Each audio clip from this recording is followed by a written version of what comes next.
কোন সালে সমৃদ্ধ জাতিপুঞ্জ গঠিত হয়? সঠিক উত্তর হলো 1945 সালে। নেক্সট কোশ্চেন, নৌসেনা দিবস কবে পালন করা হয়? সঠিক উত্তর হলো 4ই ডিসেম্বর। নেক্সট কোশ্চেন, পানিপথ নিম্নের কোন রাজ্যে অবস্থিত? সঠিক উত্তর হলো হরিয়ানা। নেক্সট কোশ্চেন, তিস্তা নদীর উৎস কোনটি? সঠিক উত্তর হলো জেমু হিমবাহ। নেক্সট কোশ্চেন, রক্তে লোহিত কণিকার সংখ্যা বেড়ে গেলে নিম্নের কোন রোগ হয়? সঠিক উত্তর হলো পলিসাইথিমিয়া। নেক্সট কোশ্চেন, নিম্নের কোন হরমোন উদ্ভিদ বৃদ্ধি প্রতিরোধক হিসেবে কাজ করে?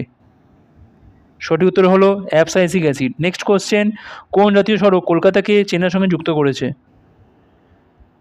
সঠিক উত্তর হলো NH5। আজ লাস্ট কোশ্চেন, চম্পারণ সত্যাগ্রহ হয় কোন সালে? সঠিক উত্তর হলো 1917। Thank you.